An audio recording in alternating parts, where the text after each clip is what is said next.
Hey there, Knicks fans. How you doing? It's your boy Jonathan Macri with you for another edition of the Knicks Film School Podcast, recording on a Sunday morning, up bright and early, along with my good buddy, who was also up bright and early.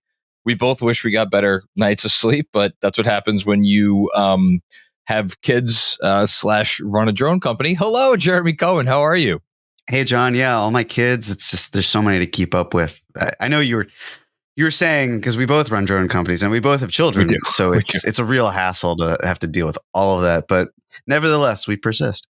So I'm not going to air your it's not dirty laundry, your laundry on air. I will air my own though, because my wife I love my wife so much. She wants to be the best mom in the world, and so she insists on doing a Halloween party every year for our older daughter, Scarlett. And like, we have a decent sized apartment for Brooklyn, but it's like still an apartment and it's not a lot of space. So I lost count at some point. I think it was 9, if you include my younger daughter, 9 children in this apartment for 3 hours yesterday, doing things like making candy apples and playing and doing like a piñata. And it was just so, I don't know. Do you want to play trade places with me, Jeremy? I'm not sure you do. That sounds kind of fun. Does it really? Be able to, hit a piñata, celebrate. 8-year-olds? Yeah, I think that's fun, invigorating. I mean, I wouldn't want to do it for more than that time period. Like, I'd want to leave and then not have children. You have to still handle the children even after the event. Yes, the handling of the children was definitely something that needed to be done. Children need to be handled, as it were. Anyway, let's start with the Knicks, which are a nice reprieve for both of us at the moment, because the Knicks are playing well. So we'll start, as we always do, at the top with our week in review. I will offer up my congratulations.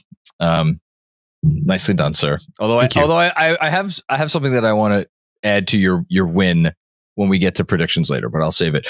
So this week started off not so great. The Cavs, the still unbeaten Cavs, by the way, shout out to Cleveland, 7-0 after beating Milwaukee on Saturday night, upended the Knicks 110-104. If you look at how the Cavs have done in some of their other games, maybe not the worst loss in the world that we'll look back on, especially considering that Jalen Brunson didn't have a great game. And Karl-Anthony Towns hardly shot the ball. I'm sure we'll get into that. The second game of the week, Knicks beat the Heat 116-107. Certainly the most entertaining game of the young season. Talk about that in a bit.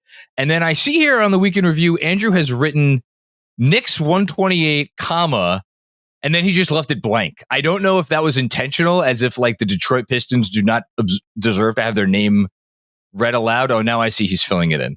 Okay, so he wrote in Pistons 98. I really did think that was intentional, Andrew. I'll take it. Thank you, John. Yes, that was totally intentional. I mean, the Pistons literally did not show up for the game.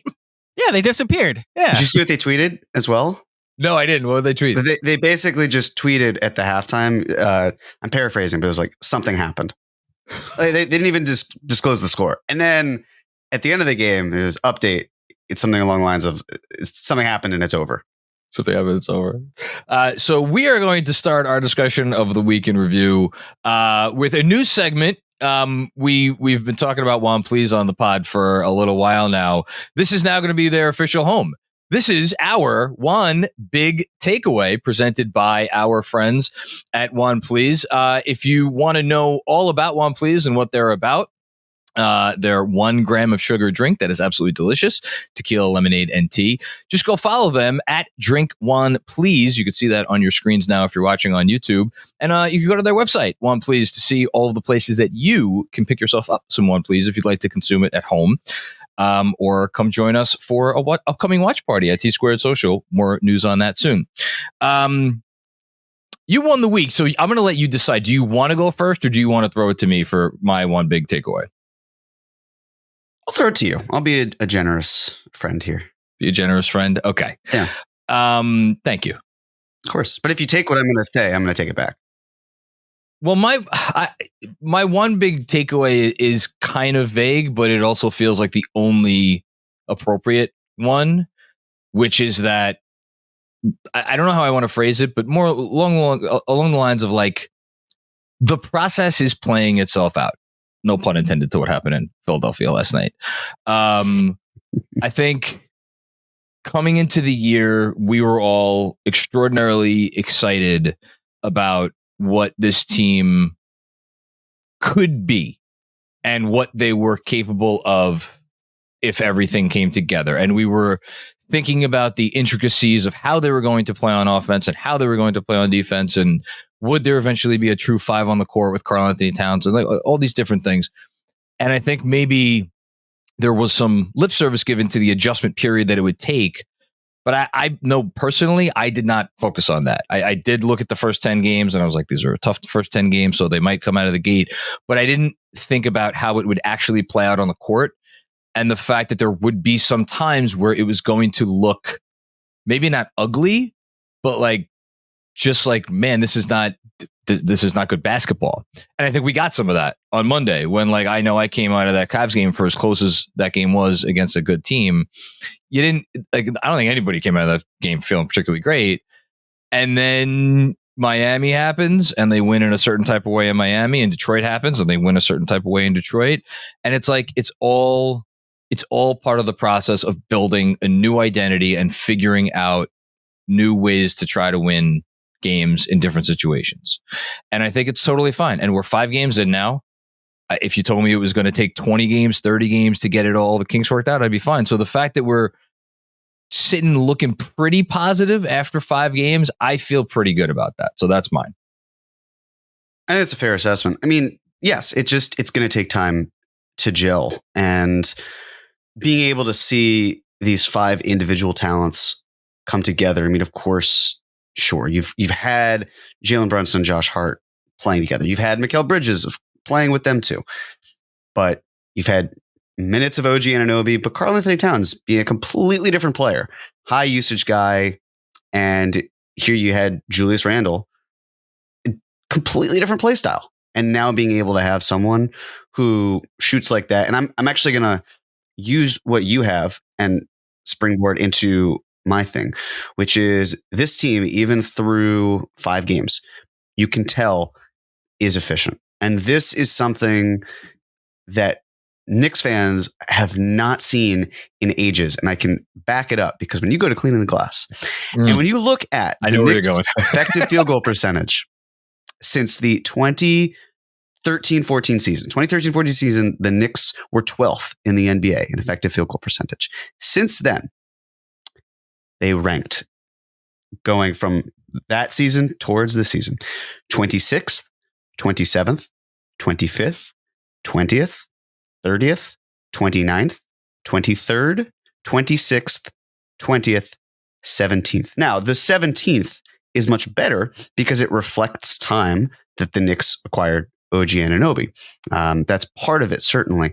But to go to that, and then again, only 5 games into the season, they're third, John. They're third in effective field goal percentage. And it's so important because, to your point about gelling and coming together, that Cavs game was just not the Knicks play style, right? I mean, they struggled the end of the third quarter. They really started to lose it, and it slipped away in the Cavs being a well-oiled machine, having time played together.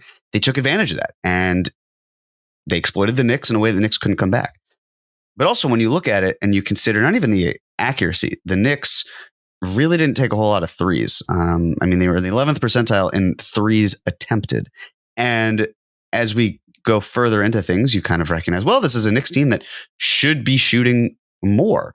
And even in the Pistons game, they 44th percentile, which 4 times better, not saying anything else, but there's a point of it's taking time. Right now, it feels like so much of it is, there's chemistry that has been from before, but a lot of it is just relying on raw talent, which the Knicks certainly have a lot of. But to be able to be at that point where through only 5 games and there's some familiarity, but they're not even clicking on all of their cylinders, to be able to still be third in effective field goal percentage, I think that says quite a bit about where this team is at and where they can be, which is also, it's hard to take out with the sample size this small, It's hard to take out games. It's even hard to look at 5 games and be like, this is everything. And it's not. It's a 5-game sample size. But it's an interesting thing to track. And if you take away that Celtics game, the Knicks have the number 1 offense in the NBA. But again, taking away 1/5 of the games that you've played is 20%. That's a large percentage to take away from that. So it's still in small sample size season, but that's my big one takeaway, big Juan takeaway. One big takeaway. It is one big takeaway. I'm just dyslexic this morning. Apologies. My Juan big takeaway is that it's just something. There's talent here, but it's how they're gelling. It's going to be so important. I think if there is a spat of cold water to be poured on what we're talking about, it's the fact that the best example of gelling amongst all of like the teammates, and obviously the passing displayed this, was against a Pistons team that, like, again, I probably look very silly for reminding people of this now, but I will say, like, I was nervous about the Pistons game. Like, I saw how the Pistons were playing. I had said I watched at least bits of every one of their games leading up to Friday night, and I was like, this is a respectable team. Like, you heard on the pregame pod that Andrew did with Motor City Hoops, that like the Pistons, I think, were middle of the pack in defense. And if you watch them, the eye test for guys like Jaden Ivey and Cade Cunningham, like they were passing. So I was like, and it's in Detroit, the whole thing. I figured they'd be fired up. But what we saw was that wasn't a competent defense that the Knicks did that again. So can we get some more of what we got against Detroit against maybe some better competition? Now, I shouted you out on the post game, and I'll shout you out again here. Like what you said about good teams beat bad teams, great teams destroy bad teams. So you could only you can only play the opponent in front of you. And this is, if you want to look at this as like a step one, I did want to ask you about if on your point, and I guess on my point too, does the mid-range stuff worry you? So just to let everybody know what I'm talking about in case you don't know, again, going to cleaning the glass, which is what you cited before, Knicks are second in frequency of mid-rangers, first in frequency of short mid-rangers. That actually doesn't worry me because the Knicks have been a big-time short mid-range team, like basically the last 2 years. 12th in long twos in terms of frequency, that's whatever. It is what it is. It's fine. And then I guess maybe the more concerning part, they're hitting these things at like a crazy rate. They're second in accuracy for short mid-rangers. They're hitting over 50% from the short mid-range. That's really good. And then third in overall hitting mid-rangers. So what are your thoughts on that? I mean, my thoughts are when you look at shot selection, obviously the emphasis is threes, getting to the rim, free throw rate, all that, creating the best opportunities, especially a drive and kick, to get to those corner threes. But the mid-range game is here to stay. It's not going anywhere. And when you get to the point of the playoffs, there's kind of an undervalue of the mid-range and how important it is. So to me, it's if you've got guys who can do it, that's great. Mikal Bridges can seemingly walk into a mid-range jumper and hit it in his sleep. And that is going to be something that, especially when you take away things when basketball matters even more, April, May, maybe even June, where that's going to come in handy. So I don't really have a huge problem with it because, yes, you are earning those shots. Of course, you want to create other opportunities. I wonder as well, because I'm guessing you're suggesting this because, well, if the Knicks are taking all these mid-ranges, it means that there are fewer threes that are being taken. And then it's a math problem. I think that is... to take a step back real quick, I think that is a conclusion that you could draw. The other one would be like, this isn't sustainable. But I think what you just said is a good counter to that, which is when you consider the skill level of these players. Look at the names: Jalen Brunson, Karl-Anthony Towns, Mikal Bridges. Like, even like Josh Hart has always been kind of comfortable taking those. Like, and OG Anunoby, he's been getting like, so it's all of the, Deuce. How did I forget Deuce? Mm-hmm. All of these guys have kind of proven that this is an area of comfort for them. Regarding the math thing, I don't want to get too far into this now because we're however months away from a potential playoff series. I don't even know if we're going to get it. Isn't that just a Boston conversation? That's the thing. It is, because the way I see it with Boston as well, you go down the court, you hit a mid-range, that's 2. Boston comes back, hits 3. You keep doing the same thing over and over again, then the lead is gone. or at least just Boston runs away with it. There are other factors, of course. We talked about pace before. If the Knicks are a little bit quicker in terms of how they operate, does that create more opportunity, more shots, right? More threes that you could incorporate into the game. But also, because it feels like so much of this is going to be, yeah, that's great, but how are you going to beat Boston? And I feel like as fans, we should try to avoid that because there's a whole season. There's also no guarantee the Knicks play Boston. There is none in the playoffs. And so when you kind of look at that, it's, well, even if you were to just have Boston and you want to figure out how to stop them, yes, it's important to be able to do it. But to your point, you're hitting shots that you're comfortable hitting. It's not like you're just taking these mid-range shots for players who are bad at it or you don't trust them to do it. It's just a question of also limiting Boston's threes. I mean, Boston shot a lot of them. They also made a ton of them. If they're not making quite as many, if they're not taking as many, are you finding players who are able to do more on the perimeter with the point of attack defense? There are different ways to go about it, but yeah, it doesn't worry me about the mid-range. It'd worry me more if they were missing these shots and still taking a large percentage of them. Yeah. No, I think that's well phrased. Just regarding the Celtics, I think a lot is going to happen. And again, we don't know if these two teams are even going to play each other in the playoffs. I have a funny feeling that series will come down to New York's defense versus Boston's offense and not the other way around. Like, because of what we're talking about, like, I feel like the Knicks defense or the Knicks offense is going to be able to do enough, against it. Now you could turn around and be like, well, what is enough? Well, it depends on the other end. And you can go back and forth. Like, both sides of the ball obviously matter, but, yeah, it's going to be interesting. It's going to be a fun chess match with, both coaches being very aware of what the other wants to do and what the other, feels like it's capable of doing or willing to do. But we have a lot of time to talk about that. Okay. That was good. So again, that was our one big takeaway presented by One Please. And I guess we'll do our announcement now. So we've been doing more watch parties this year. Well, guess what? There's another one coming this upcoming Friday against the Milwaukee Bucks, who we'll see if they could put things together between now and then, at T Squared Social. And Juan Please is going to be giving away tickets to the, I believe, correct me if I'm wrong, Andrew, the November 13th Bulls game, or did I get the month wrong? Yes. A week from Wednesday. So Wednesday the 13th. Yes, Wednesday the 13th, Knicks Bulls in MSG. That obviously is going to be a fun game. Bulls have actually been pretty frisky in the early going. Come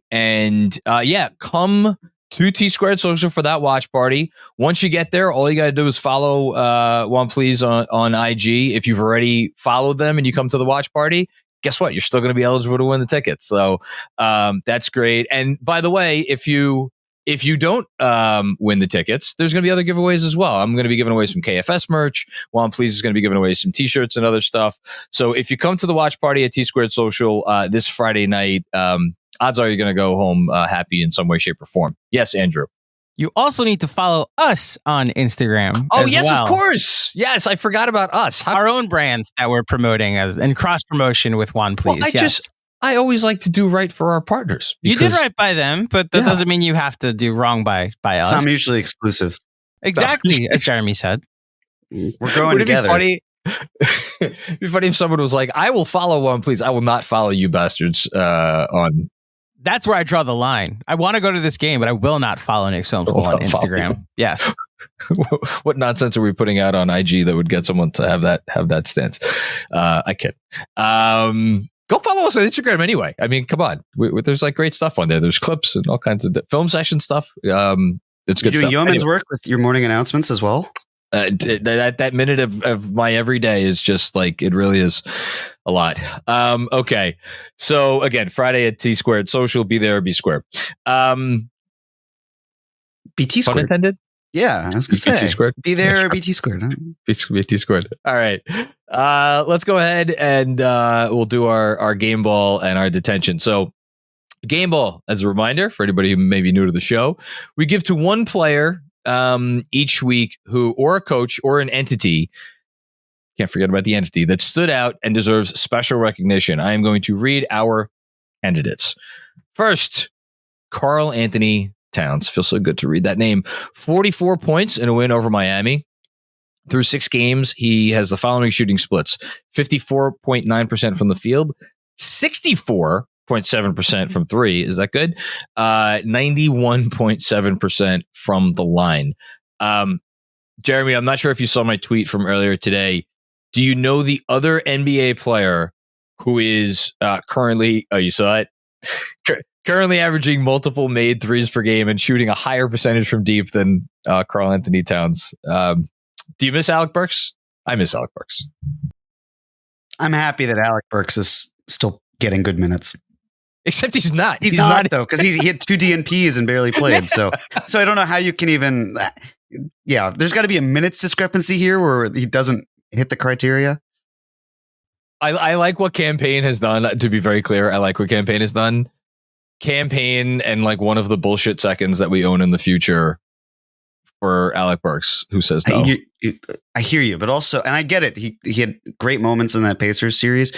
I think we're forgetting just how terrible he was in the end of the regular season. I'm willingly forgetting how bad that Alec Burks was in the regular season. In fact, I think we own like a share of a Miami future second that like probably won't convert, but so maybe there's a deal that we can work out there. Okay, other nominations: OG Anunoby, 7 for 15 from 3 this week. That's a welcome sight after he started off a little cold from behind the arc. And a plus 37. The plus minus OG Anunoby god is back. 54.7% effective field goal percentage this season. Third nominee, Josh Hart, 13, 12, and 4 for the week. 76.7% on 2-point field goals this season. That's very good. Mikal Bridges up to 61% true shooting percentage and 60.7% effective field goal percentage since his jump shot broke in the preseason.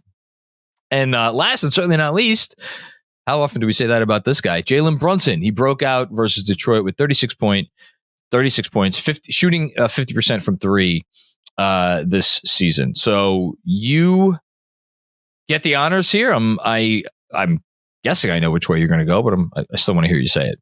Yeah, I'm going to go with Karl-Anthony Towns. And the reason, yes, his Detroit performance, phenomenal. Everything from the offensive game, it just feels like it comes so naturally, right? It's effortless. At least it comes across that way. Obviously, he has to work hard, but there's a smoothness to Cat's game where it just doesn't feel like he has to fight that hard for points. You know, we're so Julius Randle pilled that, and Julius was a phenomenal player, but how he worked to get those points, it felt like yeoman's work. I know it's clearly the keyword of the phrase of the pod here. You and Julius, you do the morning announcements. He works hard to get those buckets. He gets the yeomans. Right, exactly. But just everything he is the yeoman. It is work that a yeoman does. Right. He is the yeoman. What is a yeoman? I don't know what a yeoman is. Do you? I feel like it's something maritime related. When I was at camp years ago, there at least it was an archery. There was a yeoman status. I think there was. So that's typically how I associate it. I'm guessing you're looking it up as I talk it through. I mean, I have some examples here. A moderator keeping a discussion flowing, skilled workers restoring a building, preparing a manuscript for publication, examining the soil of Mars. Who wrote this? Oh, AI wrote this. That's why. Okay. That's. And they are seamen, by the way. They are seamen. Exactly. Okay. Maritime workers.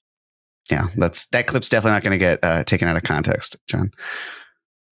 Don't worry about it. It says seaman on the internet page I'm looking at. SEAMAN. Stop saying it. You gotta pull back. So you're telling us you see semen on the internet page you're looking at, John? Is semen in the room with you right now, John? This is my bed. How many semen are in the room?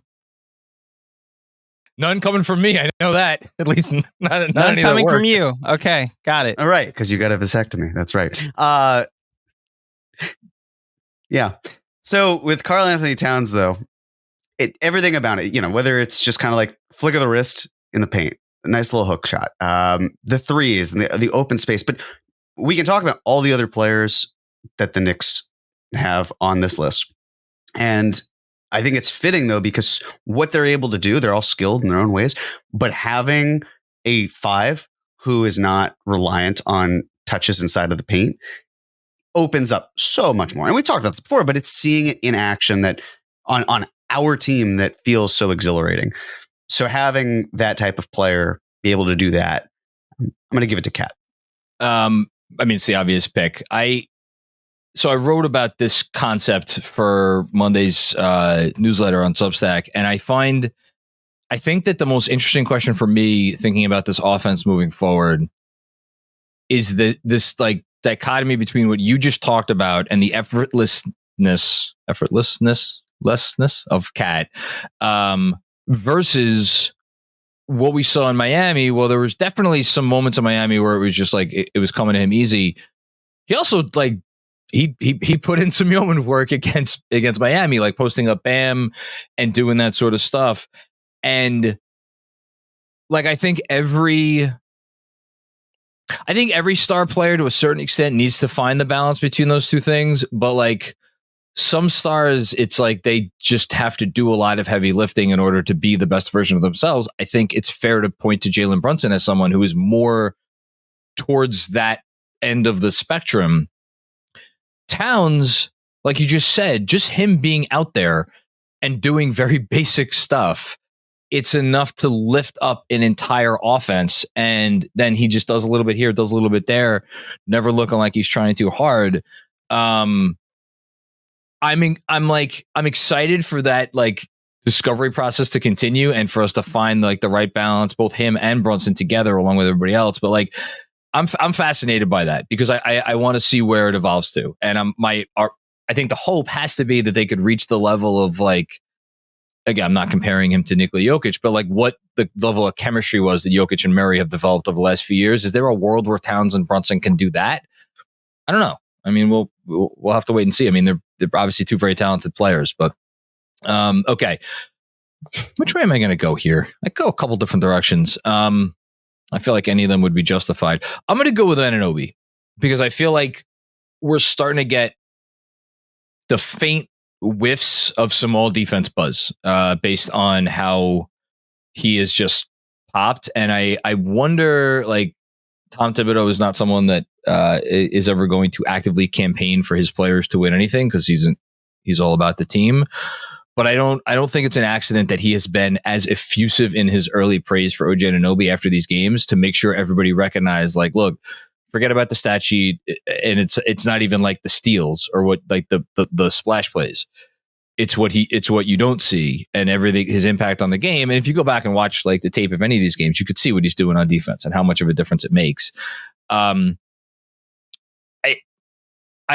think saying like he's the most important Nick for the season is probably a bridge too far, but also like, man, here's what I know. I know they can't win a championship if OG Anunoby's not on the court and like doing what OG does. And with him, I think they have a shot. And I think you're starting to see that and how he performs on defense in particular, but he also needs to do it on offense. And he has been doing it on that end as well. Yes, he is very much an unsung hero. I mean, we're singing his praises right now, but it's the sort of thing where it's easy for him to kind of retreat, especially on the offensive side. That's a good one. That's good. I like that. Thank you. I was browsing on Twitter and there was a Nets fan who posted about how it was a massive overpay. And unfortunately, a lot of Knicks fans were saying, cool, and just, you don't know what you're talking about. And it's the sort of thing where, again, I believe it was mentioned before, defense, it's harder to quantify it. But you can also look at the other team and what they're limited to. And the fact that the Knicks have not lost back-to-back games since OG Anunoby has come to New York with him in the lineup, that's important. There's a reason for that. It's because of how good he is. And I think that's a great pick. Yeah, he's unheralded and that's fine. Let it be that way. I don't think he cares. And I don't, as long as the Knicks are winning games. He is of the Knicks starters, he is the lowest effective field goal percentage at 54.7. So if you're doing that, you're doing pretty good. Okay, that was good. Again, that was our game ball, which means next up, our detention given to a player, coach, or entity that deserves to sit down for a while and think about what they did wrong. Man, I'm looking at the list of candidates, and there's one missing. I'm gonna have to chastise Andrew after I'm done reading the list. As always, you are allowed to go off the board, John. These are suggestions, not mandatory candidates. I just like to stay in my lane. That's all. And my lane is not writing on the Google Doc. All right. First up, Campaign shot 4 for 14 this week in 34 minutes as the Knicks' 8th man. LOL. The Detroit Pistons. How dare you not play the Knicks closer and make us sweat out the starters being in when the Knicks are up by 30? Yep, that's definitely on you and nobody else. Okay, so you got to it. Heat Sculpture. LOL. I like how you put Heat Sculpture and not Dwayne Wade's sculpture because it's not a Dwayne Wade sculpture. Marcus Hayes, how dare you make me side with Joel Embiid? And then Aaron Judge or Anthony Volpe or Garrett Cole. Jeremy, the floor is yours. Well, you're going to have to wait for the floor because I'm going first on this one. I was surprised you didn't put Tibbs for putting, what was it, Townsend when they were up 30? Mm-hmm. Yep. That said, last night in Houston. I knew you were going here. I had a pregame pod this morning with someone from Houston. John, it was a 19-point lead to start the fourth quarter. That was also the Warriors. That was a Pistons team that gave up, and to the point, he put Towns back in up 30. Not started the fourth up 30. Put him back in up 30. How much time was left where they were up 30 and he put Towns back in? It doesn't matter. It's the point. You're allowed to just say if Ariel Hawk-Porty can't get him out the game, then if Ariel Hawk-Porty can't hold a 30-point lead, he can't be in the NBA. No, I'm siding with you. There were like 7.5 minutes left in the game, I think, when he put him back in. No, it was ridiculous. So we have to mention Tibbs. Okay, man, I really don't want to shit on Campaign. That seems unkind. Man. You know, I don't want to do this because I don't want to side with Joel Embiid, and I haven't seen video of the incident yet. I have to go Marcus Hayes. I know that's like this is a Knicks podcast, and like we're not supposed to care about what goes on in Philly to some extent. But so for anybody who doesn't know, I guess I'll say it now. This is the guy that Embiid got into it with in the locker room after the Sixers game on Saturday night. Shoved him, did not punch him, shoved him. That was later clarified.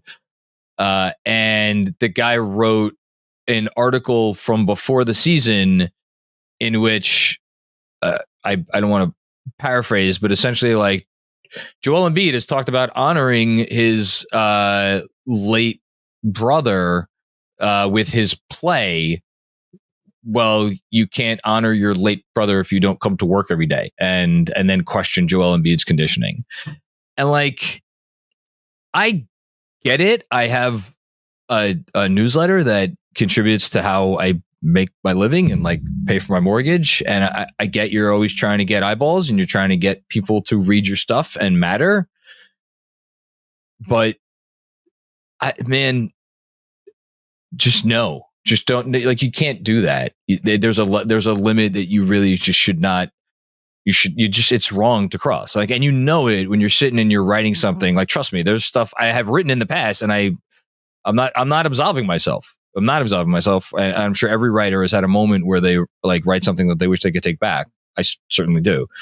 But you know, it's okay to also point out when you do something where it's like, man, it's not okay. And I'd be curious what happens with this situation moving forward. If there's any punishment for Embiid, if there's any punishment for the writer.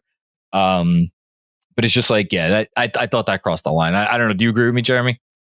Yeah, I mean, it was incredibly personal and not necessary whatsoever for on Hayes' part to bring up anything about Joel Embiid's personal life having anything to do with his play. It just felt like there was an axe to grind. There's something to be said of how this could have been mitigated. I mean, Hayes has the ability to write what he wants to write. I mean, given what his platform is, sure, it's inappropriate. My question, of course, was, especially since there was a verbal altercation earlier this week, how there wasn't any intervening prior to that, how the Sixers weren't saying, hey, we don't want you to be present here because of what you contributed to the discourse and how you've made our best player feel. And I just don't feel like Joel Embiid was protected in the way that he probably should have been. And of course, I don't blame him. I think Mensa said this in the group chat, and it's totally true.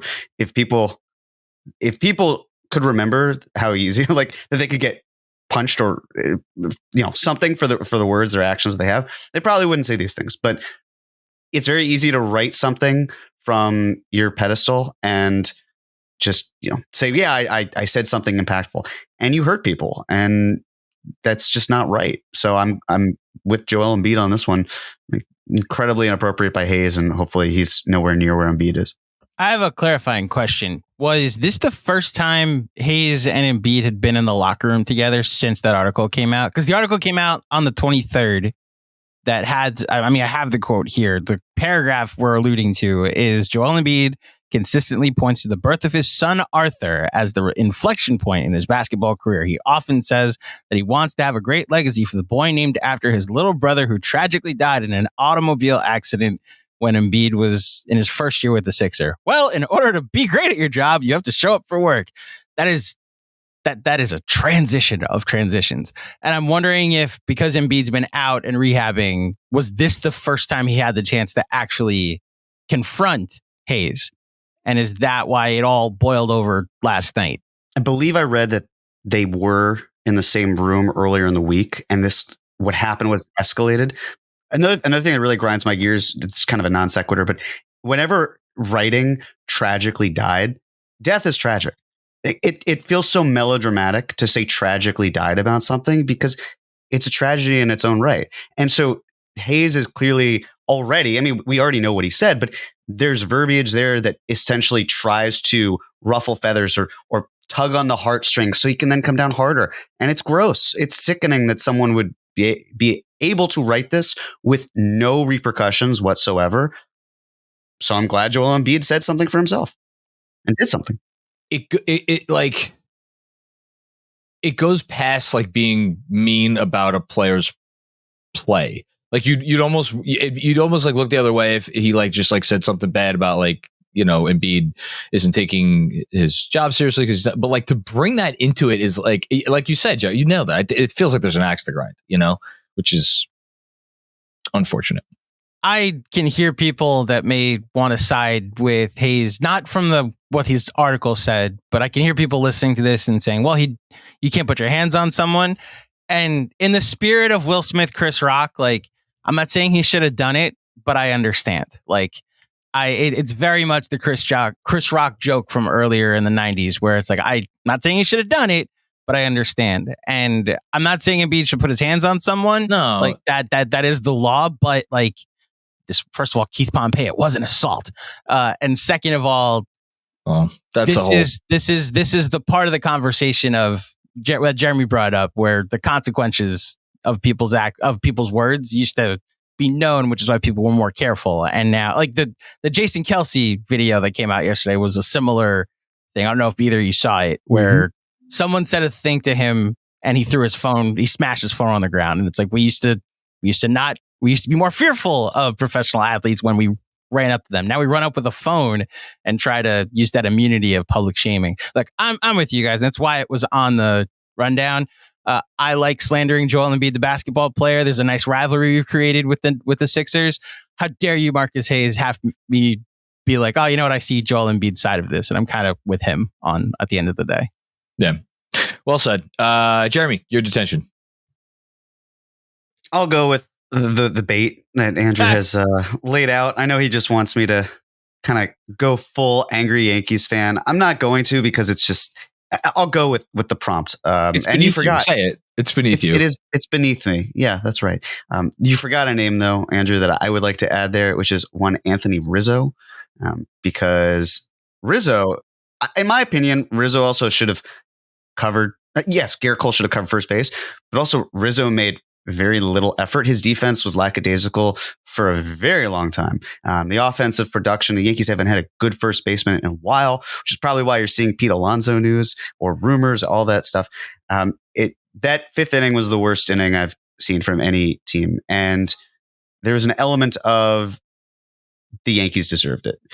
And the reason I say that is because watching the team and following the team all this season, it felt like they coasted by because they were really talented and they forgot the fundamentals along the way. And it just felt like base running gaff. after base running gaff or fielding error, just being careless, where it was eventually going to catch up to them. And then they have this easier path to the World Series. And also to their credit, they won games. They deserve to get the easier path because they won games. But it just felt like we're better than other teams. We're good. And it didn't work out that way. They blew it. And it's sort of thing where even if they had done everything right, which they very well easily could have, then going back to LA and winning 2 in LA, especially when there's an alternate world, and this isn't the case, so it doesn't even matter. But there's a world where the Yankees do the things that they're supposed to, take care of business, and they're up 3-2. And then they're going back to LA and they just need to win 1. But it doesn't matter because they didn't accomplish that, because they've made gaff after gaff, and the Dodgers are an elite team that exploited it. And clearly Freddie Freeman is a phenomenal player who doesn't need an ankle to hit home runs. So, I have no idea how this offseason is going to go for the Yankees. Would it shock me if Juan Soto left? It would not. Like I could very easily see the Yankees saying, well, excuse me, we plugged up the other holes, and we shifted Judge back to right field, and we love Juan Soto. It was a great season. We made the World Series, not able to make it work. I could see that, of course. It's the same way as the Yankees, what they've done in the past, which is, we didn't make any meaningful upgrades at the deadline, but hey, we've got this player coming back from injury, so it's kind of like that's like a pickup in itself, right? Getting them off the IL. So something's rotten in Denmark. It's hard to pinpoint exactly how you're able to look at this team, because I'm sure someone like Cashman would be like, hey, look, we made the World Series, and I say it's a crapshoot. And he's right. It is a crapshoot. But also the foundation, there's just something that feels amiss, and they can right the ship. I fully believe that they have that capability, but based on how it is, it's just, we've got a few heavy hitters, and then cross your fingers and hope for the best. Jeremy, the therapy bill's in the mail that we just allowed you to have that platform. I hope it was cathartic. I didn't need it. It was really like, thank you. I'm sure. Absolutely. It's more just like, I've made peace with it. It's fine. It's what life is all about. Making peace. It's true. The Rangers are a great team too. So there's a lot going on for me. The Giants exist. Unfortunately, for right now, unfortunately, but the Giants wear uniforms and go allegedly play football. Andrew? Listen, shout out to the stability of the New York Knicks in all our lives right now, where like the ability for the Knicks to just be like good and competent and like a blowout, stress-free win outside of some Karl-Anthony Towns minutes at the end of the game, but it gets us through it. A question for both of you: the Juan Soto sweepstakes. Again, Jeremy and I are going to go back and forth until he signs somewhere about where he's going to end up going. But the impact or the grandeur of it, bigger or like how big is this compared to the decision? Because I was trying to compare this to that offseason. I think basketball it's a little different, but basically, is this the biggest baseball sweepstakes that we've had? I know the Harper Machado offseason happened, but that wasn't even a sweepstakes. We just had Shohei Ohtani. But that wasn't a sweepstakes. Like that was very much like the Dodgers, sure. And that's it. This is clearly going to be a sweepstakes. I mean, I can't speak to how big of a sweepstakes it is compared to other baseball players, but like obviously we all remember teams prepared for literal years for when LeBron was going to be a free agent. Yeah. So, and it was the best player in the sport entering his prime. Probably, I mean, you could argue that was the biggest sweepstakes in sports history of its kind. So I don't know if Soto could go on that level. Yeah, baseball's also not as big as what basketball was then, too. And if you have the best player in baseball, it doesn't mean diddly poo, as Mike Trout proved to us for many years. Diddly poo. Yes. Mike Trout and Shohei Ohtani. Yeah, it doesn't compare for me, but also because of the time crunch. With LeBron, it was, we've got our meetings, free agency set, and that's that. And then the dominoes fall. And baseball, it's, we're good. We have no idea. I mean, it's literally a baseball game this offseason. Winter meetings happen. Yeah. Maybe someone signs. Okay. That's so wild. I wouldn't be able to function in that. Spring training's in like a week. We should probably do something. We'll figure it out closer to that. Like, it's just, it doesn't possibly come close to LeBron, especially doing the decision, creating a marquee event where, for all the crap he gets, there's money that went to charity. To me, it's especially because the MLB insiders, I think some of them are phenomenal, but also the NBA has better track records, and the slow trickling of news. Like you get a John Heyman tweet, cool man, nothing's happening. Like we get it. You have no significant update, but content is content, and you got to push it out. And fortunately, with basketball, someone signing quickly, you don't have to worry about these BS rumors quite in the same way. And then the player signs quickly, and it's just okay. Write your think pieces after that. And when you do your think pieces, maybe don't shit on a player's deceased family member, and then it's fine. On that note, I was next to John for the Ohtani signing. Actually, that was right after our first meeting at T Squared ever, and we were in Grand Central looking for our trains to where we're both. I was obviously going back to Long Island. Oh yeah, I remember that. And I remember getting the alert, and John obviously doesn't have passing on alerts, and I just. The number being 700 million, and that's baseball. Maybe. It's like at any random moment in the next 3 months, we're just getting a notification about where Juan Soto is going to sign. Maybe Soto will exceed that. Maybe even be paid by certain other owner. Maybe he might not have to move. Exactly, John. Maybe he won't have to move. Okay, let's do predictions. Before we do predictions, I want to pitch. Wait, Andrew, come back up here. I want to pitch something. I don't need either of you to say anything now. But I want to pitch something. Moving forward, and we could retroactively jerry rig it to affect the scores thus far. What would you guys think of if someone has the first pick, random person, could be anyone, has the first pick and they nail it exactly?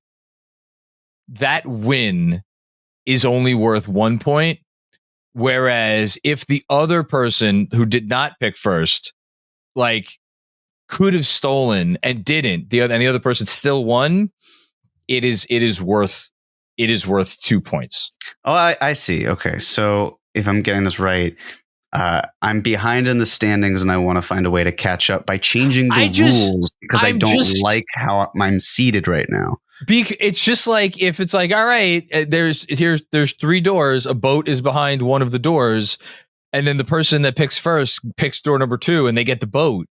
Well, is that really, is that fair and equitable to all parties, or just the party who got the boat?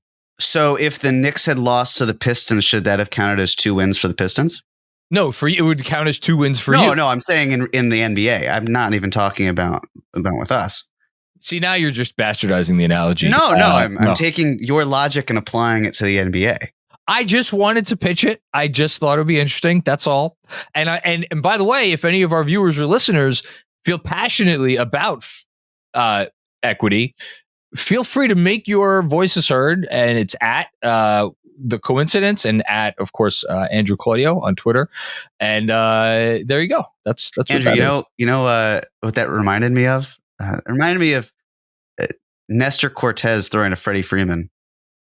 Just why would you make that pitch? Thankfully, that reference is lost on me. Okay, Jeremy. He has no clue what we're talking about. I know who Freddie Freeman is, and I know I've heard the name Nestor Cortez, and I think I know kind of what you're getting at, but it's neither here nor there. Okay. Game 1 of the World Series ended. The only thing I will add to this is if you want to go to a hockey scoring, then that means Jeremy, who has 2 wins so far this year, has 4 points. No, but he nailed them both exactly, and he had the first pick. So he has 4 points. No, you're misunderstanding my proposal. I'll write something. I like my proposal better. No. See, Andrew, what he's saying is if you get it perfectly, you actually shouldn't be rewarded in the right way. Bingo. Because if you get it on the second pick, when there's only like a certain number of other versions the way they could go, you've already limited the number. I don't look at it like that. It's like you get a bonus for getting it right if the other person had a chance to steal and did not choose it correctly. This isn't Family Feud, though. There are more chances for Jeremy to fail when he's got a 1 in 4 chance to get it right. You're a 1 in 3 chance to get it right. So Isn't if anything, Monty Hall problem? The what? Nothing. Okay, you know what? Let's just move on. It feels like you're trying to be like, hey, you know how we have the popular vote? What if we had the Electoral College instead? That's where he's going with this. And it's like, you know what? Maybe that's not the best way to go about this. And you're like, but hey, what if this benefited me more? John wants us to eliminate the predictions from California and New York and just have these certain places in the middle, their predictions. That's okay. It. That's it. You've nailed it. I see what you want there. That's okay. 100%. Knicks play 4 games this week. They're at Houston on Monday. It's an 8:45 tip. At Atlanta on Wednesday, 7:30 tip. Home on Friday against the Bucks. That's our T-Squared social watch party. And then Sunday, after late afternoon, early evening, 5 p.m. at Indiana. So the Pacers will have a chance for some retribution. Okay, Jeremy, you won, so you get to pick first. Well, now I'm confused. If I get this right, do I get points? Do I not get points? You lose points if you get the prediction correct. Excellent. Okay. I'm going to go with 3-1. Oh, okay. When you look at those teams, I mean, sure. Could any two of them win games? Absolutely. Yes. I still have confidence with the whole OG Anunoby being in the starting lineup and the Knicks not having lost back-to-back games. That benefits. There's some floundering teams there. There's some teams dealing with injuries. That being the Bucks and the Pacers, respectively. Of course, the Bucks game is going to be of more significance as well with the NBA Cup.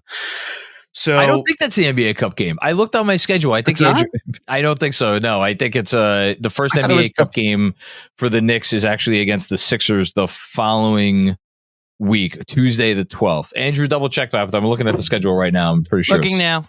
Yeah. Anyway, neither here nor there. I mean, it's a big game regardless. It's Knicks Bucks. Yeah, it's a great team against a team that's currently in the lottery. It's a great match. I mean, the Bucks are still going to be. I believe that they will at least bounce back in some capacity. But I'm going to go 3-1 for the week. I know 4-0 is staring at me. I know because I think the Knicks will be favored certainly in the first 3 of these games at Indiana next Sunday. I could see that being like a Pacers by 1, depending on how they're playing. Although actually the way things are going right now, Knicks will probably be favored by a couple of points in that game. I'm going 2-2. And I'm going 2-2 because of my one big takeaway, which is that I think this remains a process. And I think if we've seen anything in the early going this season, it's that, and look, maybe the Knicks are exempt from this because of their culture and their coach and the seriousness with which they take every game and all those sorts of things.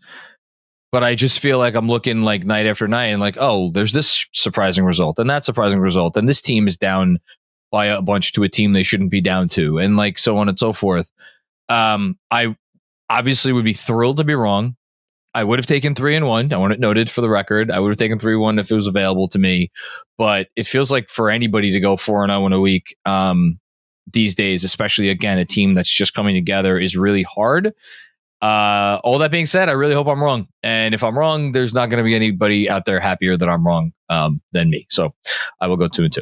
So you are correct that, and this is my fault for, I guess, alluding to the fact that the Bucks game was an in-season tournament game. But yeah, the first in-season tournament game is the following Tuesday against the Philadelphia 76ers. In fact, they don't play the Bucks in the in-season tournament, which is another thing that I feel like was out there, that one of the Bucks games was an in-season tournament game. They play the Hornets, the Magic, the Nets, and obviously the Sixers. So, I just realized that Paolo will probably not be there for the Magic in-season tournament game. So that's interesting. We'll see if Joel Embiid and Paul George play in the Sixers in-season tournament game. Okay. Those are our predictions. Now, let's finish up.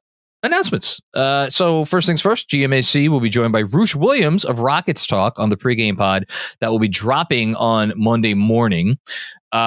We may be having a playback watch along that, of course, is on our YouTube channel, or if you just want to go right on to playback and do that, that would be on Monday.